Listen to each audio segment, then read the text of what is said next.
설리학적으로 잠깐 말씀드리면 지난 강좌에서 말씀드린 것처럼 1970년대 북미에서 크레독이 권위 없는 자처럼이라는 책을 통해 기납적 설교를 주창한 이래로 전통적인 연역적 강해 설교와 구분되는 새로운 설교학 운동이 본격적으로 태동되게 되었는데요. 이후에 북미의 설교학은 본문에 대한 관심에서 설교의 형식과 전달에 관한 관심으로 주로 그 무게 중심이 바뀌게 되었습니다.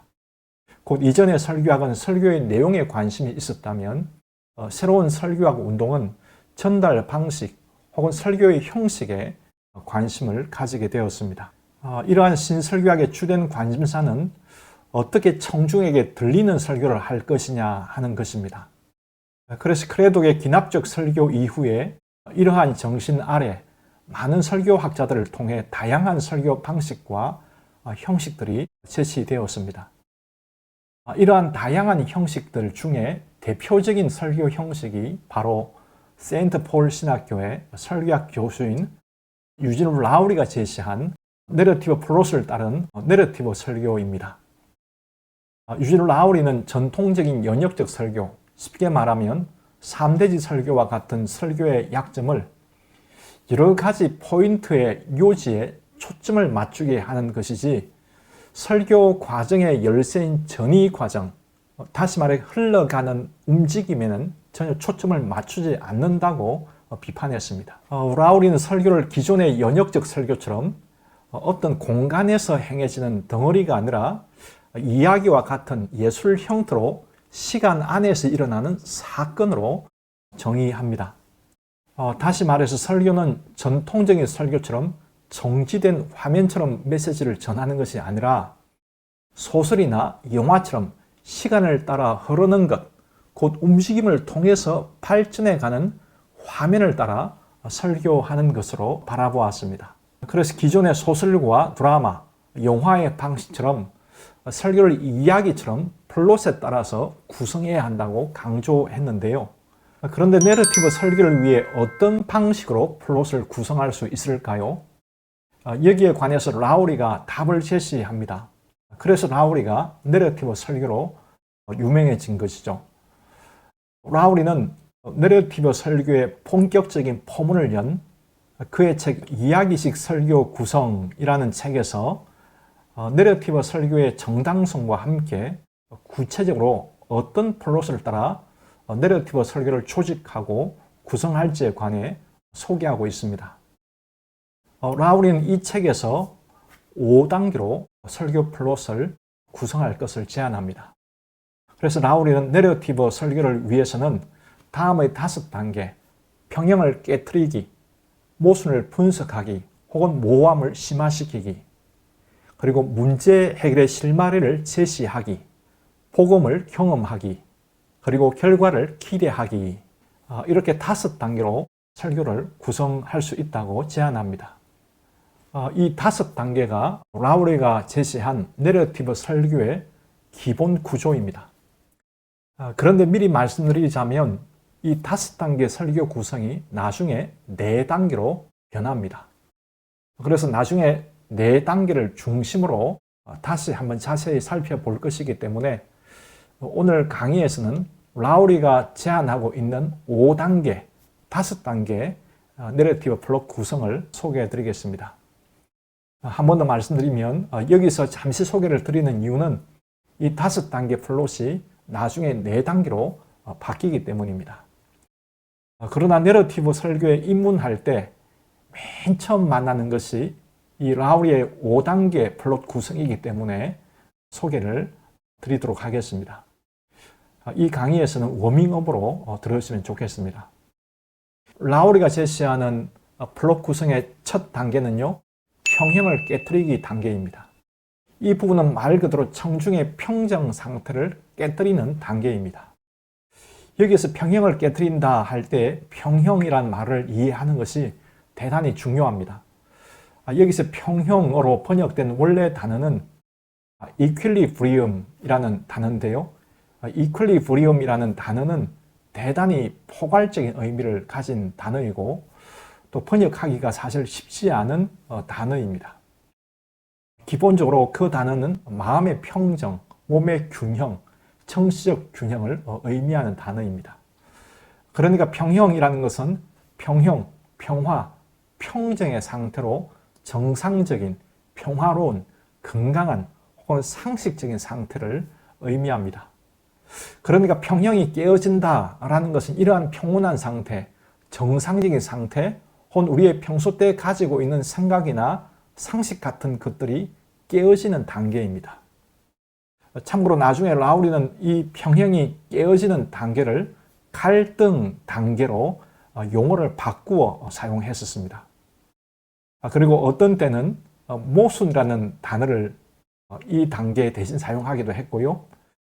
그래서 미리 말씀드리자면 평형이 깨어진다, 혹은 모순, 갈등, 모호함 이런 단어들은요 같은 의미로 생각하시면 내러티브 설교위에 도움이 되실 것입니다.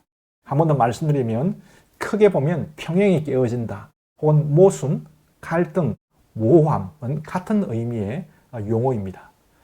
그래서 평형이 깨어진다라는 말의 의미는요 이런 의미입니다. 보통 회중들은 특정 성경 본문에 대해서든 혹은 어떤 사실에 대해서든 어떤 전제나 생각 혹은 상식으로 생각하는 어떤 개념들이 있기 마련입니다. 그런데 평형을 깨트리기 단계는요 바로 이러한 청중의 전제나 생각들을 뒤집거나 깨뜨리는 단계이죠. 쉬운 예를 들면 하나님은 사랑이시잖아요. 그런데 설교의 시작에서 하나님은 사랑의 하나님이 아니십니다 라고 말하면 평형이 깨어지는 거죠.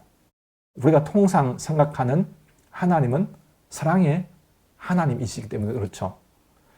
그래서 라우리가 말하는 내러티브 설교의 첫 번째 단계는 이 평형을 뒤집음으로써 시작됩니다. 여기서 청중에게 흥미와 긴장 그리고 청중의 참여가 발생하는 것이죠. 그리고 두 번째 단계는요 모순을 분석하기 혹은 모호함을 심화시키기 단계입니다.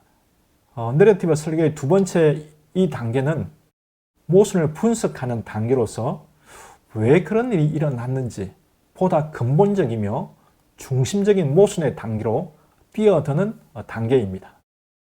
이 모순을 분석하는 단계이죠. 그래서 어떤 설교학자는 모순 혹은 모호함을 심화시키기로 이 단계를 번역하기도 합니다. 문맥상은 후자의 번역이 조금 더 나중에 라우리가 수정한 입장에 가깝습니다. 왜 이렇게 번역하냐 하면 아까 제가 평형 상태에서 평형 상태가 뒤집어진다라고 할 때에 평형의 의미가 포괄적 의미라고 말씀드렸죠. 그러면서 평형이 뒤집어진다는 것은 그 의미가 모순, 갈등, 모호함과 동일하고 말씀드렸는데요. 결국 그 모호함, 모순이 발생하면 그 모순이 왜 발생했는지 더 깊이 근본적으로 분석한다는 의미에서 모순을 분석하기라는 번역이 맞고요. 갈등이 발생하면 그 갈등이 더 심해진다는 의미에서 모순을 심화시키기라는 번역이 맞습니다. 두 번역이 다 맞습니다. 나중에 말씀드리겠지만 쉽게 말해서 이 단계는 앞의 첫 번째 단계에서 발생한 뒤집힌 평형 혹은 모순이 더 심화되고 확장되는 단계입니다. 라우리는 이 단계가 전체 단계 5단계 중에서 가장 길고 전달 시간이 가장 많이 소요된 단계여야 한다고 말합니다. 그리고 세 번째 단계는요, 문제 해결의 실마리를 제시하기입니다. 첫 번째, 두 번째 단계에서 평형이 깨어지고 그 모순이 심화된 단계였는데요. 여기 세 번째 단계는 앞에 꽉 막힌 문제들에 관한 해결의 실마리가 조금씩 감지되는 단계입니다. 그래서 이 단계를 우리가 어떤 문제에 관해 해결점을 찾았을 때 혹은 실마리를 찾았을 때 우리가 아하라고 말하는 것처럼 아하의 단계라고 말하기도 합니다. 특히 라우리는 이 해결의 실마리를 드러내는 단계에서 역전의 원리가 존재한다고 주장하는데요. 곧 이러한 문제 해결이 뜻밖의 일로 갑작스럽게 나타난다는 것이죠. 네 번째 단계는요, 복음을 경험하기입니다. 이제 문제 해결점이 드러났으니 앞에 3단계에서 문제 해결을 통해 복음을 경험하는 단계입니다. 여기서 주목할 부분은 라우리는 복음을 경험하는 이 단계는 설교자에게 너무나도 익숙한 부분이니 앞의 단계들에 조금 더 집중하라고 권합니다. 왜냐하면 앞의 단계들, 곧 발생한 문제와 모순에 대한 분석과 그리고 실마리의 제시가 착실히 이루어지면 4단계인 복음을 경험하는 단계는 자연스럽게 따라오기 때문에 그렇습니다. 마지막 5번째 단계는요, 결과를 기대하기입니다.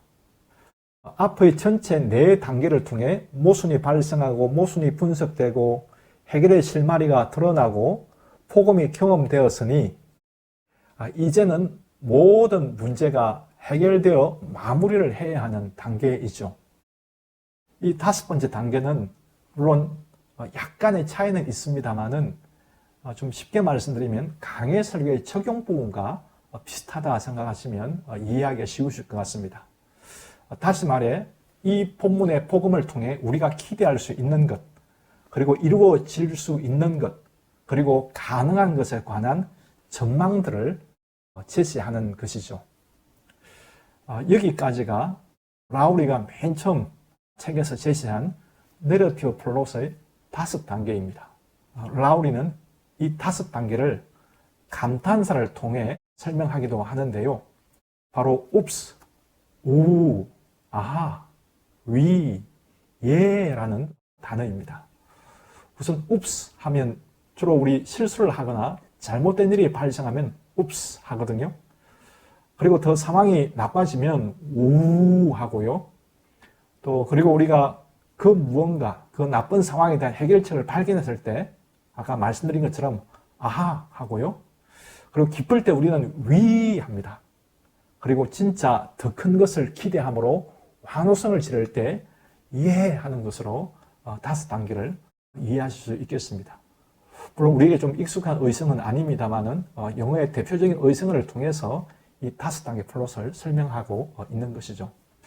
그런데 여러분 아마 제 설명을 들으면서도 조금 헷갈리셨을 거예요. 왜냐하면 사실 라우리가 플롯 구성에서 5단계로 제시하는 그 단계의 용어들이 아주 선명하지 않거든요. 좀 어수선합니다. 예를 들어 1단계 평형을 뒤집어라 했다가 2단계 모순을 분석하라. 얼핏 보면 용어의 통일성이 좀 없어 보이지 않습니까?